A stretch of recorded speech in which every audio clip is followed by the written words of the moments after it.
Yo, what is up? Welcome to Ninja Geek Games. In the past, WordForge Games published a quite underrated SAS Rogue Regiment, a very good game of stealth and subterfuge set in World War II. But here they've turned things on its head with an all-out post-apocalyptic game of resource management, exploration and faction warfare, as well as vibrant colours. 2 to 4 players take on the role of a small community where you need to expand across a desolate and radioactive wasteland to locate contested areas rich in resources. These can be spent to recruit units, build outposts, relocate your base camp, as well as fortify controlled areas with barricades. At the centre of this is a bustling town where resources can be traded and sold, but as soon as you conducted business here, you'll get kicked out into the harsh wasteland. At this time, Residuum will be hitting Kickstarter in February, and in this video we're going to go over the game mechanics and what you get in the box. Note that this is just a prototype, so anything you see here is subject to change, and the video has been sponsored by WordForge Games. Residuum takes place over 2 years, played out in seasons, with each of them influencing the game in some way. First, you'll collect a variety of resources such as food, wood, oil and water based on the locations of your network around the map, and then use these resources to carry out a multitude of actions. During this time you can gain hefty rewards for meeting objectives set out in discovery cards, initiate conflict and even trade with the locals and other players, although nothing is binding. At the end of the game you'll earn VPs for the state of your network, and whoever has the most wins. Let's take a look. Each player gets their own community tracker or player board, and this tracks your base camp production value, stored resources and holds your leader card. This shows how adept you are in conflict and trading and the one-off special ability available to your faction. You start the game with 3 discovery cards that provide passive ongoing effects or one-time boosts, as well as some playing pieces to include outriders, barricades and outposts. This is the round tracker spread over 2 years and split into 4 seasons. Each player gets 2 turns per season, and as we'll see later, most of these influence the game in some way. It also has a couple of reminders of when you need to feed your outriders and when the trade town closes its doors to business. There are 9 resources you can scavenge from the land, each with a different value for trade or paying for actions. Provisions are the most basic, followed by tech, food, water and wood. The rarer forms include chemicals, oil, gold and nuclear power. The map consists of an assortment of tiles that's a mix of partially randomised as well as pre-constructed at setup. At the centre is a 3-hex trade town with an additional 3 resource hexes attached. The perimeter of the trade hex is then populated with a random assortment of tiles. The rest of the map is laid out by the players selecting 3 tiles and placing them with a few restrictions, but you want to create some empty pockets where possible. This is because these areas can then be filled with more valuable resource tiles to become highly contested areas. Players then select starting locations for their base camp, again with a few restrictions. These must be on a wasteland hex, not too close to the town or other players, and can't be adjacent to too many resource tiles. Your starting hex consists of a functional base camp and outrider, but your lone outpost and barricade need resources to become active. Lastly, we have 3 decks of cards. Discovery cards can be claimed as an action, conflict cards are used in battle, and trade cards are resolved just after you've gained and sold resources in the trade town. Residuum hex tiles allow for variable map layout, and your initial 3 discovery cards are claimed from a drafting phase at setup.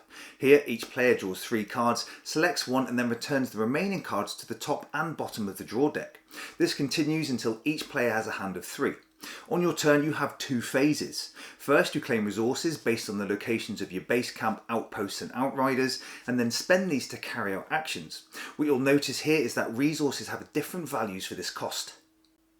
Provisions have a value of 1 and can be used to pay for most actions. However, some actions require a specific resource to be spent. For example, if you want to create a radiation zone, unless it's my wife's cooking, you can't use food. You must use chemicals or nuclear. Others give you options. So if you want to construct a barricade, you can use a mix of provisions, wood and tech. Again, you can't use food for this. Unless my wife has prepared her pasta bake, there's no one getting through that. Basically, the type of resource used to carry out an action is thematically correlated to the action that you're taking, where you need to spend less of the more valuable resources over provisions. The map is made up of a variety of hex tiles. There are wastelands and radiation zones, water and contaminated water, as well as tech sites, woodland, food supplies, oil fields and gold mines. Your components on the map generate resources in most areas, and this is dependent on the unit type. Outposts provide either 2 provisions or, in most cases, 2 of the identical hex resource. It's your choice. As an example, if an outpost is on a water hex, it could generate 2 water, but on a contaminated water hex, then the alternate resource is either 1 water or a chemical. Outriders generally provide 2 provisions or 1 of the alternate resource type, but not at all locations. Base camps are a bit more productive. They normally provide 2 of the alternate resource, and this increases on the gold mine. However, they will always generate at least 3 provisions, and this is modified by the number of resource hexes that they're adjacent to, so can bring in some hefty gains. To prevent you having to count this every round, your player board has a base camp tracker to indicate the modifier your base camp brings in, which is helpful. From your gained resources, there are about 20 actions you can take, so I'm not going to go over the cost and details of them individually. But you'll want to grow and expand your community and control resource hexes. Your Outriders can move 1 hex at a time, so the further you move, the more it costs. However, you can pool units together to make this cheaper as long as they follow the same path, although you can drop them off on the way and then they can move in separate actions. Radiation hexes are more difficult to enter, meaning you can't use provisions for this action, and leaving Outriders here makes them sick and inactive. Also, enemy barricades cost extra to move over. However, if you have multiple active outposts around the map, you can use network movements to travel greater distances. You can recruit active Outriders and construct inactive barricades at a network, which is your base camp or a fixed outpost. However, these outposts must first be built at the base camps and are also inactive to begin with. But your Outriders can carry these constructions around with them and set them at other locations for tactical advantage, although it costs more resources to set them. Later in the game, and depending on your situation, you can spend resources to tear down any of your constructions, including your base camp, to relocate and erect. If you manage to get oil, which can be difficult at times, you can use these to upgrade your transport network. This massively reduces the cost of network movement at that site, and you can even return this ore back to your supply if you need it for something else. Your Outriders can visit the trade town to exchange resources for more suitable and immediate types. It's generally a slightly more expensive way of doing things, and this is dependent on your leader card bartering skill level, but beggars can't be choosers. Once trade is done, you get to draw a trade card that will have an immediate game effect. Most are good, and they perhaps take the sting out of being scammed at the market. You can also do a lot of things to annoy the enemy. If you don't like the fact they're hogging water sources, or perhaps they have an easy route across the map, you can spend nuclear or chemicals to contaminate an adjacent hex.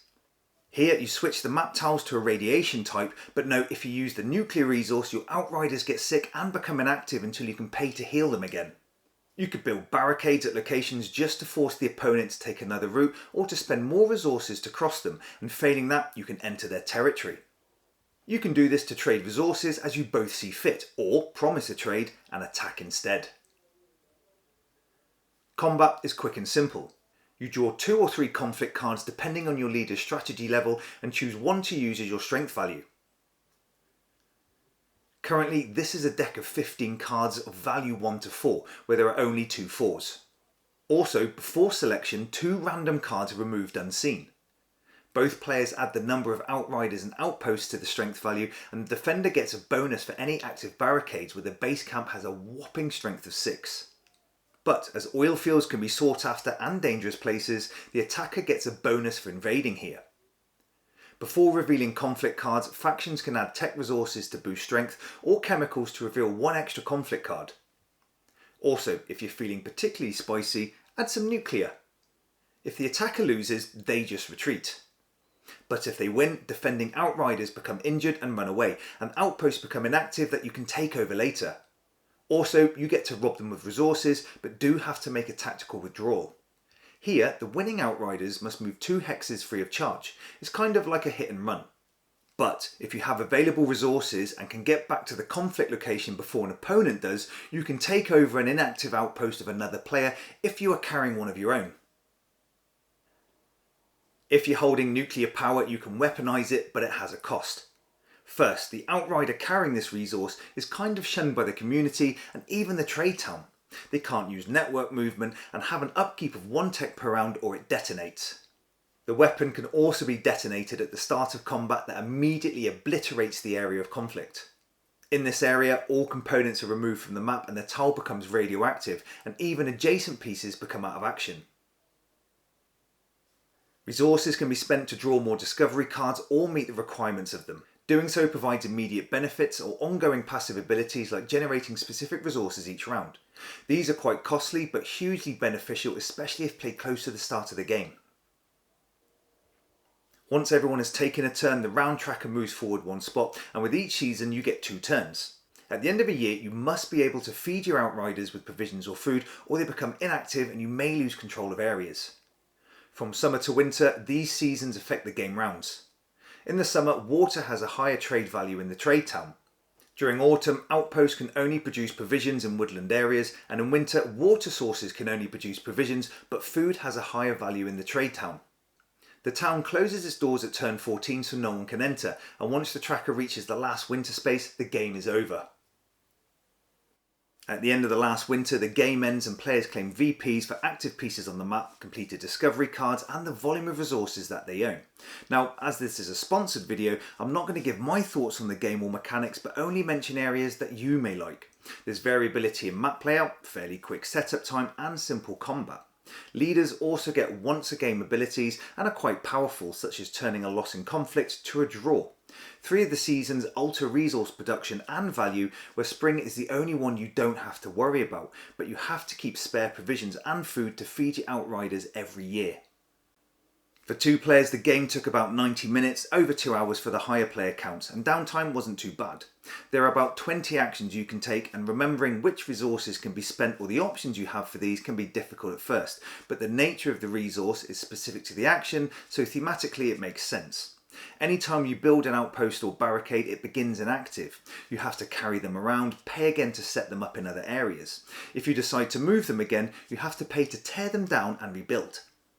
Lastly, your turn is only limited by the number of resources that you generate or wish to use. I hope this video gives you a good understanding to how Residuum plays, and I'll put a link to the Kickstarter in the description. If you enjoyed the video, please give it a like and don't forget to subscribe to the channel. Thanks for watching. This is Ninja Geek Games. Cheers.